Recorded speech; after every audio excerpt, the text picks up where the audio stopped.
we're going to consider the gains from international trade between people in different countries, and we're going to focus what's called comparative advantage.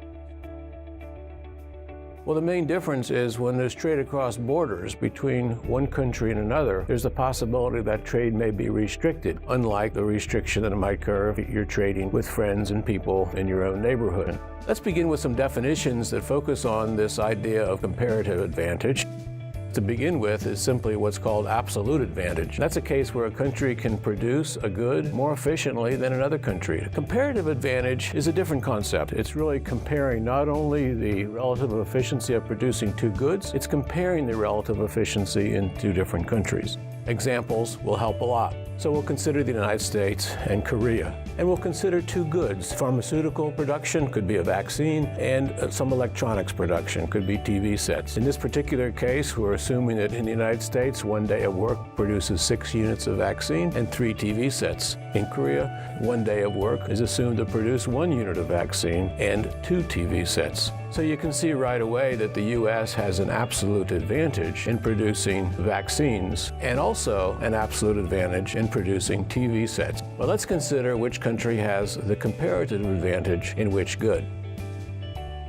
How do we find out who has a comparative advantage in each good? Well, we need to consider that table carefully. Again, remember the U.S. has an absolute advantage over Korea in both vaccine and TV sets, simply because 6 is greater than 1 and 3 is greater than 2 in that table. We say the U.S. has a comparative advantage, however, in producing vaccines, these pharmaceutical goods, because 6 over 1 is greater than 3 over 2. The capability of the United States in producing pharmaceuticals is 6 times greater than Korea. It's only 50% or 3 over 2 times that Korea can do in the case of TV sets. A country cannot have a comparative advantage in both goods, so by definition, once you understand that the U.S. has a comparative advantage in vaccines, it must be the case that Korea has a comparative advantage in TV sets.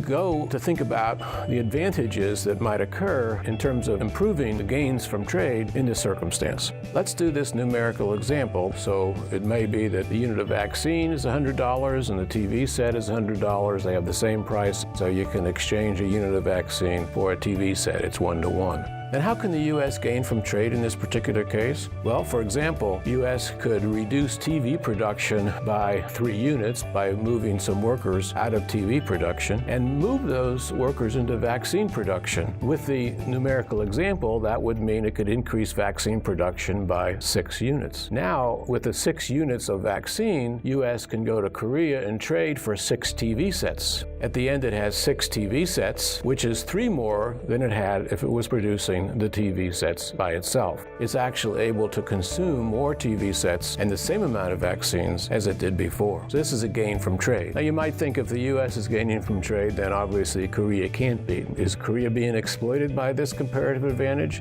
By no means. Let's consider Korea, because Korea can also gain from trade. Let's see how it does it. Suppose Korea increases TV production by 6 by moving workers out of the vaccine production into TV production. But now it can take its 6 TV sets and trade with the U.S. and get 6 vials or units of vaccine. So Korea comes out ahead. It has 3 more units, 3 more vials of vaccine than it did at the start. So let's draw a picture, and in this picture, let's be sure that we remember what the production possibilities are. Let's assume to start that the price of a unit of vaccine for a TV set is 1-to-1. Let's assume that in the U.S. we have 10,000 workers that could be either producing the vaccines or the TVs. And let's assume in Korea that we have 30,000 workers that could be producing either vaccines or TVs. Now with this information, we can draw a production possibility curve for the 2 countries. And let's draw them side by side. In this diagram, we're going to have vaccines on the vertical axis and TVs on the horizontal axis. And let's let this diagram on the left be U.S. and this one on the right be Korea.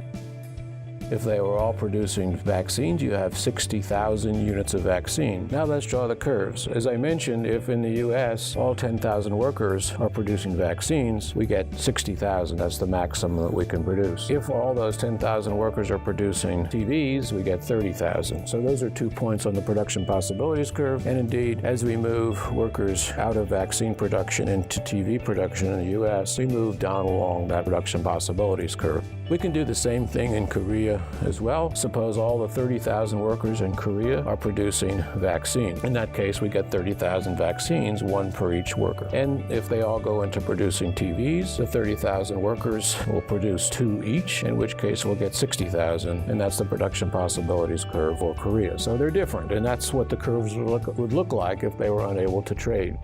But now let's consider the possibility of trade. And using the curves, let's just suppose that the U.S. specializes in producing vaccine. Okay, so it's going to be up at that point producing 60,000 vaccines. But now if it can trade, and it also can trade at a 1-to-1 ratio, it can trade vaccines it's producing for TVs. And so it's possible now through trade to get out there to actually be consuming more TVs and more vaccines than the production possibility curve in the first place. The same thing can be true in Korea. Suppose Korea specializes completely in producing TVs, and it would produce 60,000 TVs, but now it could go and trade those with the United States 1 for 1 and get as many as 60,000 units of vaccines through trade. It shifted it out. Its consumption possibilities, if you like to think of it that way, are greater than its production possibility. It's almost like a new technology has been invented. It's not a new technology, it's just trade.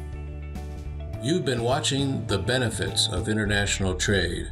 For more of my economics videos and other educational material from the Hoover Institution, please visit policyed.org.